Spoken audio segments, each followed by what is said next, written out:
नमस्कार, उज्जैन टीवी के सभी दर्शकों का हार्दिक स्वागत है। तो आइए सबसे पहले नजर डालते हैं आज की सुर्खियों पर। पुलिस ने किया रेमडेसिविर इंजेक्शन की कालाबाजारी करने वाले गिरोह का भांडाफोड़। कोरोना मुक्त उज्जैन अभियान के अंतर्गत संबंधित कार्यकर्ताओं को अधिकारियों ने दिए दिशा निर्देश। पुलिस ने तख्तियों के माध्यम से नागरिकों को बताई कोरोना के प्रति जागरूक होने की बातें। नेगेटिव पॉजिटिव रिपोर्ट के बीच झूलती रही महिला मरीज, मृत्यु होने पर शव का भी हुआ यही हश्र। और सरकारी अस्पताल में ठेका प्रथा पर कार्य कर रहे सफाई कर्मियों को नहीं है मास्क, पीपीई किट व सैनिटाइजर की उपलब्धता, सैलरी भी है कम।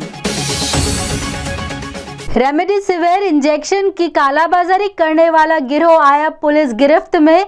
निजी अस्पताल के कर्मचारी मरीजों के इंजेक्शन चुराकर बेच रहे थे बाजार में। कोरोना पीड़ितों के मरीजों से मंगाए रेमडेसिविर इंजेक्शन देशमुख हॉस्पिटल कर्मचारी चुराकर बाजार में बेच रहे थे।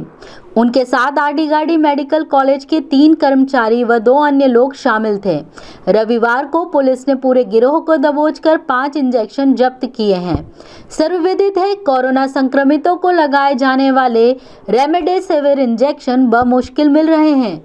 रविवार को पुलिस ने आगर रोड स्थित अलाउंस सिटी के सामने लोकेश पिता श्यामलाल आंजना निवासी ग्राम बटवड़ी शाजापुर, प्रियेश पिता विनोद चौहान निवासी मसीह कंपाउंड देवास रोड और अलाउंस सिटी के भानु प्रताप पिता रघुवीर सिंह राजपूत महंगे दाम में इंजेक्शन बेचने का प्रयास करते पकड़े गए।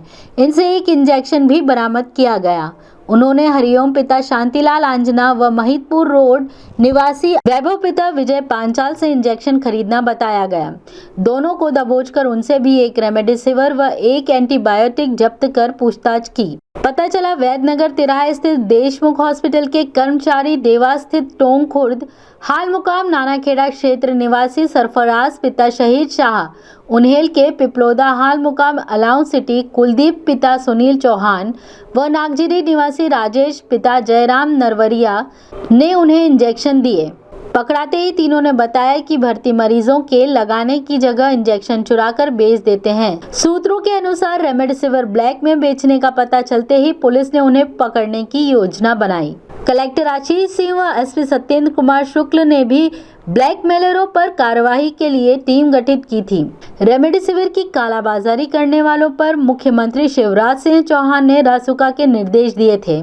इत्तेफाक है कि आदेश के बाद पहला मामला ही उज्जैन में पकड़ाया और पुलिस ने गिरोह पर धारा 188, 420, 120B, 24 मध्य प्रदेश आयुर्विज्ञान, 5/13 मध्य प्रदेश ड्रग एक्ट, 3/7 आवश्यक वस्तु अधिनियम में केस दर्ज करने के साथ रासुका लगाया। रेमडेसिविर इंजेक्शन की कालाबाजारी से संबंधित कुछ छुटपुट शिकायतें आ रही थीं और हम और एसपी साहब लगातार इस प्रयास में थे कि अगर ऐसी कोई भी शिकायत है तो इसको तत्काल पकड़ा जाए। माननीय मुख्यमंत्री जी के द्वारा भी निर्देश दिए गए थे कि इस प्रकार से कोई भी चीज़ नहीं होनी चाहिए और अच्छी बात है पुलिस ने बहुत अच्छी कार्रवाई करते हुए पहले 2 लोगों को और फिर एक 8 लोगों के गिरोह को पकड़ा है। माननीय मुख्यमंत्री जी के जैसे निर्देश हैं कि ऐसे लोग जो ऐसे संकट की घड़ी के समय इस प्रकार का काम कर रहे हैं, इनसे बड़ा समाज का दुश्मन और राष्ट्र का दुश्मन कोई हो नहीं सकता। अतः जितने भी 8 लोग हैं सभी पे रासुका की कार्रवाई अभी अगले 3-4 घंटे के अंदर हम लोग करेंगे। इनको पकड़कर जेल में बंद करेंगे। कुछ अस्पताल हैं जिनके एम्प्लॉयज़ के नाम अभी तक हमारे सामने आए हैं और उन सभी के खिलाफ व्यक्तिगत हम लोग कार्रवाई करेंगे। आगे इन्वेस्टिगेशन होगा, अगर उसमें कुछ और नाम आते हैं या किसी प्रबंधन का इंस्टीट्यूशन का नाम आता है तो निश्चित रूप से उसके ऊपर भी कार्रवाई करेंगे। न केवल रेमडेसिविर बल्कि कोरोना प्रबंधन में लगी हुई और चीज़ें, चाहे वो दूसरी दवाएं हों, फार्मा हो या फिर ऑक्सीजन हो, अगर इस संबंध में कोई भी व्यक्ति इस प्रकार की हरकतें कर रहा है, कालाबाजारी या स्टॉकिंग कर रहा है, मैं आपके माध्यम से सबको खबरदार करता हूं कि माननीय मुख्यमंत्री जी के निर्देश के अनुसार रासुका से नीचे की कोई भी कार्रवाई नहीं होगी और माफिया अभियान के तहत जो दूसरी संपत्तियां नष्ट करने वाली चीज़ें होती हैं हम उनके खिलाफ वो भी आजमाएंगे। मैं सभी लोगों से अपील करता हूं कि इस प्रकार की हरकतों को बंद करें। संकट का समय है, सब लोगों को आगे आने की आवश्यकता है। इस प्रकार की चीज़ें करने का समय बिल्कुल भी नहीं है। अगर इस प्रकार की चीज़ें कोई भी करेगा तो जितना भी अधिक नुकसान हमारे द्वारा उसका किया जा सकता है पूरा किया जाएगा। आपके द्वारा एक अभियान चला, हमारे पास एक सूचना इसकी प्राप्त हुई थी कि कुछ लोग यहाँ रेमडेसिविर इंजेक्शन को लगभग ऊंचे दामों में 30-30 हज़ार रुपये में बेच रहे हैं। उसमें हमारी एक डेडिकेटेड टीम, साइबर टीम को लगाया गया था, जिनने इसको ब्रेक किया है। अभी तक हमें 2 लोग जिनके बारे में सूचना प्राप्त हुई थी उनको पकड़ा, और उसके साथ जो पूरी चेन निकली है उसमें हमें अभी 8 लोगों को हमने गिरफ्तार किया है। और इसमें 2 लोग ये हैं जो पहले पकड़े गए हैं, ये पूर्व एम्प्लॉइज़ हैं आरडी गाड़ी के। इसके अलावा फाइनल ईयर के कुछ स्टूडेंट्स हैं। साथ ही 3 एम्प्लॉइज़ जो हैं वो देशमुख हॉस्पिटल के सामने आए हैं, और अभी हमारा पूरा इन्वेस्टिगेशन चल रहा है, और उसमें कोई भी व्यक्ति और सामने आते हैं तो उनके विरुद्ध कार्रवाई। ये किस प्रकार से कालाबाजारी करते हैं? ये सामान्य तौर पे जो इंजेक्शन जो सप्लाई होते थे हॉस्पिटल्स को, जो आजकल रेमडेसिविर जैसे आ रहा है, उसको जो सप्लाई करते थे, और इनके हॉस्पिटल में जब जाता था तो जिन मरीजों को लगना है उनको से बचाकर ये मार्केट में बेचते थे। उज्जैन में प्रारंभ होगा कोरोना मुक्त अभियान। कलेक्टर और अन्य अधिकारियों ने दिए संबंधितों को दिशा निर्देश। शासकीय जीवाजीगंज विद्यालय में आयोजित प्रशिक्षण कक्षा में कलेक्टर आशीष सिंह ने उन आंगनवाड़ी और आशा कार्यकर्ताओं को निर्देश दिए जो कोरोना मुक्त उज्जैन में अपनी सेवाएं देंगी। डॉक्टर रखेंगे तो आप लोग जो लिस्ट बनाकर लाओगे वो डॉक्टरों को दोगे। पिछली बार हम लोगों ने मोबाइल ऐप के माध्यम से कराया था, लेकिन उससे समय बहुत लगता है, ट्रेनिंग करनी पड़ती है। आप लोग पहले रजिस्टर में लिखते थे, ट्रैक में लिखते थे, इससे अच्छा सीधा रजिस्टर में लिख लो। कार्यकर्ताओं को निर्देशित करने के बाद कलेक्टर ने मीडिया को कोरोना मुक्त उज्जैन अभियान की जानकारी देते हुए बताया। उज्जैन ज़िले में कोरोना मुक्त उज्जैन के नाम से एक अभियान चलाया गया है, और इसका उद्देश्य जो है, एक तो संक्रमण की चेन को ब्रेक करना है, और दूसरा जो लोग अभी आ रहे हैं अस्पतालों में गंभीर स्थिति को लेके, ऐसे लोग ना आए, इनका इलाज जल्दी चालू हो जाए, अधिकतर लोग घर पे ही रहकर ठीक हो सकें। ये इसके 2 मुख्य उद्देश्य हैं। इसके लिए हम लोगों ने हर 250 घरों पर एक टीम बनाई है, जिसमें आंगनवाड़ी कार्यकर्ता, आशा कार्यकर्ता या शिक्षक होंगे। ये लोग घर घर जाएंगे, सभी लोगों से बातचीत करेंगे। जो कोई व्यक्ति बीमार है, कोरोना जैसे इसके सिम्टम है, उनका नाम नोट करेंगे, और नाम नोट करके हर 5-7 टीमों पर हमने एक डॉक्टर लगाया है, उनको देंगे। वो डॉक्टर तत्काल उस घर पे विजिट करेंगे, उनको दवाएं देंगे। जो दूसरी चीज़ें हैं सैंपलिंग की और वो सब चलती रहेंगी, लेकिन उनका इलाज जो है तत्काल चालू हो जाएगा। इससे न केवल हमारा संक्रमण जो है उसकी चेन ब्रेक होगी, क्योंकि अगर वो व्यक्ति बिना इलाज के इधर उधर घूमता, 4-5 दिन तक लक्षण उसको रहते, दूसरे लोगों को संक्रमित भी करता, वो भी कम होगी। और इसके साथ साथ उसकी तबीयत खराब हो जाती अगर उसको ज़्यादा दिनों तक इलाज नहीं मिलता, तो समुचित उसको इलाज समय पर मिलना चालू हो जाएगा। उससे जो मरीज अभी गंभीर हालत में मिल रहे हैं वो भी कम होंगे, और संक्रमण की जो चेन है वो भी पूरी तरीके से ब्रेक होगी। इसी तरह उत्कृष्ट विद्यालय माधवनगर में तहसीलदार अभिषेक शर्मा ने आंगनवाड़ी कार्यकर्ताओं को दिशा निर्देश दिए। उनकी जानकारी इस फॉर्मेट में भर के, अगर मेरे यहाँ वाले हैं यानी कि अभिषेक शर्मा के इंसिडेंट कमांडर क्षेत्र वाले हैं, तो मेरे यहाँ कोटी महल में कमरा नंबर 5 में आके दे देना। कोशिश करें कि 5:30 से 6 बजे तक दे दें, जिससे कि हम अपना आगे का काम पूरा करें। शास्त्रीनगर मैदान में smart city CEO Jitendra Chauhan द्वारा भी महिला बाल विभाग, शिक्षा विभाग व तहसीलदारों को भी इसी योजना में जोड़ते हुए दिशा निर्देश दिए। उन्होंने मीडिया से चर्चा करते हुए बताया, कलेक्टर सर के निर्देश पे कोरोना मुक्त उज्जैन के अभियान के तहत में हम लोग 5 विभिन्न स्थानों पर जो इंसिडेंट कमांडर्स हैं हमारे, उनके अंतर्गत जो क्षेत्र हैं उसमें हम लोग एक प्रशिक्षण का कार्य आयोजित किया गया था, जिसमें जो संबंधित दल हैं उनके सदस्यों को आमंत्रित किया गया था। उनको दिशा निर्देश इसमें प्रदान किए गए थे कि किस तरीके से उनको कार्य करना है। सर्वे के कार्य में मुख्य रूप से उनको ये देखना है कि प्रत्येक घर में कोई कोविड का मरीज़ तो नहीं है, और उसकी स्थिति कैसी है, उनके परिवार के सदस्यों को कोई उसमें परेशानी तो नहीं है, कोई सर्दी खांसी बुखार या इस तरह के कोई लक्षण तो नहीं है। उनका सर्वे करके तत्काल हमको जो हमारी मेडिकल टीम साथ में रहेगी, हर दल के साथ में, उनको उनके बारे में अवगत कराएंगे, एक फॉर्मेट में जानकारी देंगे, और इमीडिएटली हमारी जो मेडिकल टीम है वो एक्शन लेके उसमें उनको जो सुविधा है, जो उनके लिए आवश्यक चीज़ें हैं, उनको करके, और उसमें प्राथमिक रूप से ही हम लोग इस चेन को तोड़ने की कोशिश करेंगे। पुलिस महकमे ने आम नागरिकों को कोरोना से आगाह करने के लिए की काबिले तारीफ पहल। कोरोना के खिलाफ चल रही जंग में यकीनन पुलिस महकमे का अपना अहम रोल है। इसी जिम्मेदारी को और आगे बढ़ाते हुए पुलिस प्रशासन ने सार्वजनिक रूप से आम आदमी को कोरोना बवाल से आगाह किया। महकमे के कर्मचारी हाथों में पोस्टर लिए सामूहिक रूप से खड़े थे। इन पोस्टर्स में प्रेरक और मार्गदर्शक वाक्य लिखे हुए थे।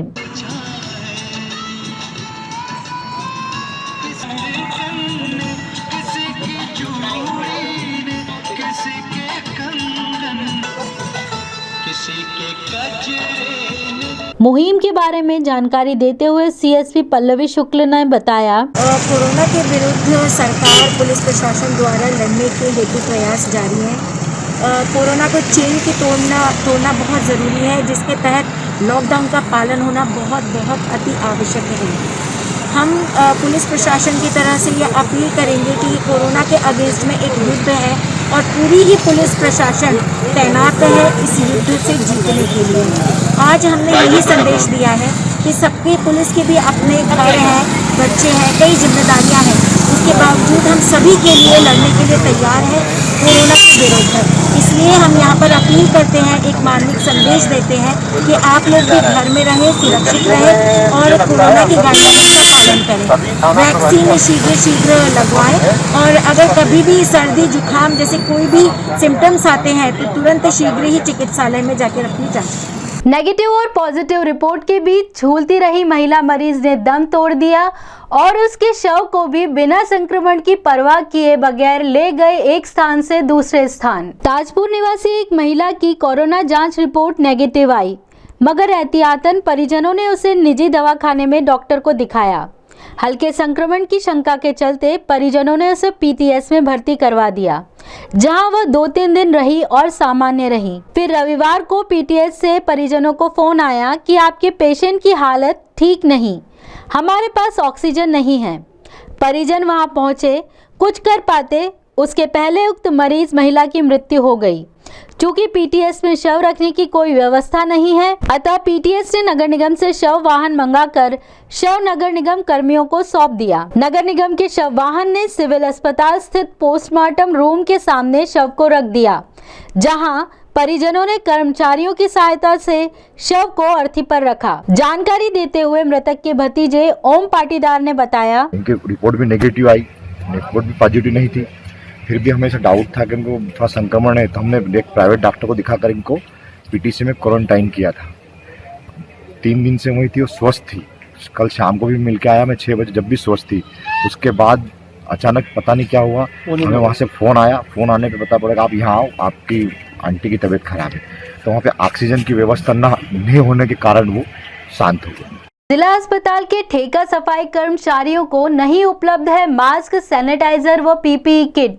मानदेय बढ़ाने के लिए भी कलेक्टर से मिले कर्मचारी। जिला अस्पताल में विगत 1 वर्ष से ठेका प्रथा के अंतर्गत कार्य कर रहे कर्मचारी बगैर मास्क, सैनिटाइजर व पीपीई किट की उपलब्धता के सफाई कार्य कर रहे हैं। इनमें से कई तो कपड़े के मास्क का उपयोग कर रहे हैं, तो कई बगैर मास्क ही अपने कार्य को अंजाम दे रहे हैं। अपनी पीड़ा व्यक्त करते हुए सफाई कर्मी सचिन डांगर व नगमाबी ने बताया, जी सर, मैं सफाई कर्मचारी पद पे यहाँ नियुक्त हूँ और मेरे को साल भर से ज़्यादा काम पे हो गए हैं करते करते।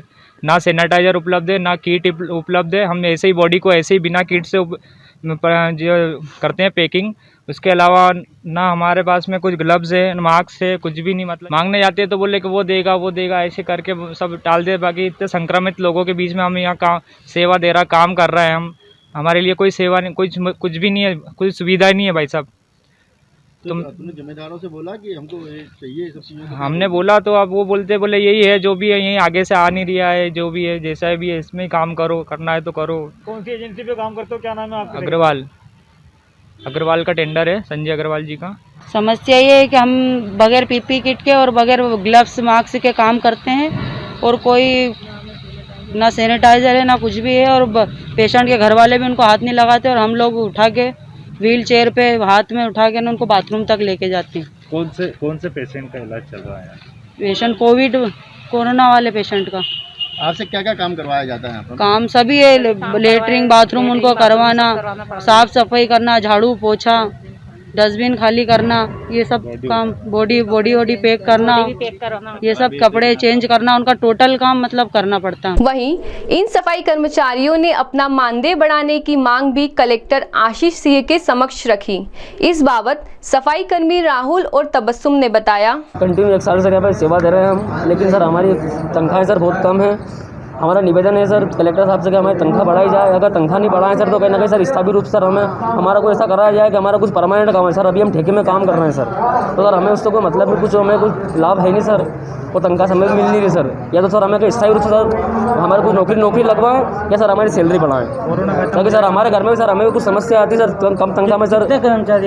करीबन सर यहाँ पे हम मतलब सर 30-40 कर्मचारी सर यहाँ पे तीनों शिफ्ट में मिला के। कलेक्टर साहब से हमने क्या कलेक्टर साहब ने किसी उनके ऑफिसर को बोला है कि थोड़ा ध्यान दो, इसके अलावा सर कोई बात नहीं की कलेक्टर साहब ने। सर हम ये चाहते हैं कि हम इस कोविड में काम कर रहे हैं, अपनी जान का जोखिम लेकर, हमारे घर भी बच्चे हैं। हम ये चाहते हैं कि हमें भले पेमेंट कम दे, बाकी कहीं स्थायी तो कर दे। अभी कोविड में काम करवा लेंगे फिर हमें बंद कर देंगे। बस यही कोविड में बुला लेते हैं और उसके अलावा तो काम करवाते हैं और बंद कर देते हैं उसके बाद। तो हम ये चाहते हैं कहीं स्थायी हमें काम दिया जाए। ये कोविड में सब है सर, इतने सारे हम साफ सफाई का काम, झाड़ू पोछा, डस्टबिन खाली करना, पेशेंट को लेट बात कराना, सभी करते, डेड बॉडी पैक करवाना हो, उसमें खाना उनको देना, ले जाना, चाय पानी सभी कुछ कर रहे हैं। हमारे शहर के कोविड से बिगड़ते हालातों पर नगर के प्रतिष्ठित चिकित्सक दे रहे हैं नागरिकों को हिदायतें।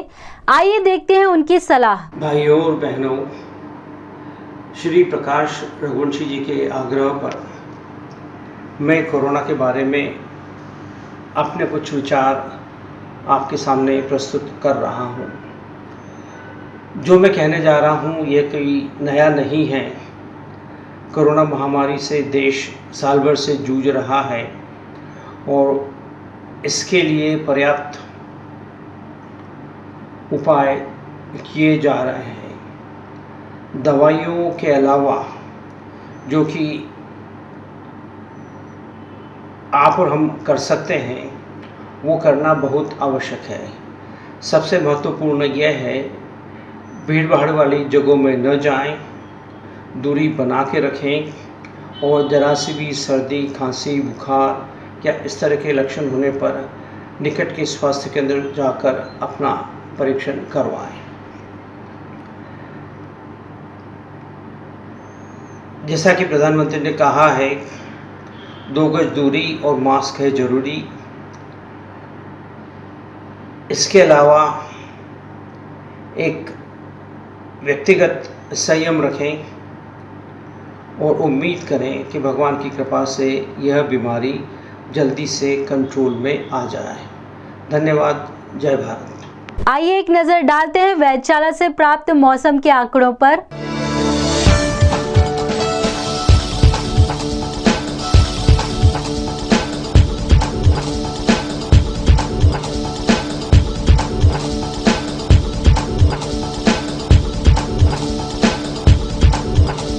अंत में मुख्य समाचार एक बार फिर।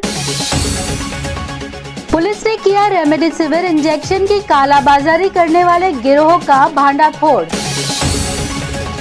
कोरोना मुक्त उज्जैन अभियान के अंतर्गत संबंधित कार्यकर्ताओं को अधिकारियों ने दिए दिशा निर्देश। पुलिस ने तख्तियों के माध्यम से नागरिकों को बताई कोरोना के प्रति जागरूक होने की बातें। नेगेटिव पॉजिटिव रिपोर्ट के बीच झूलती रही महिला मरीज, मृत्यु होने पर शव का भी हुआ यही हश्र। और सरकारी अस्पताल में ठेका प्रथा पर कार्य कर रहे सफाई कर्मियों को नहीं है मास्क, पीपीई किट व सैनिटाइजर की उपलब्धता, सैलरी भी है कम। तो ये थे आज के प्रमुख समाचार। ऐसे ही ताजा खबरों के लिए देखते रहिए उज्जैन टीवी। उज्जैन टीवी का यूट्यूब चैनल लाइक और सब्सक्राइब करना ना भूलें। नमस्कार।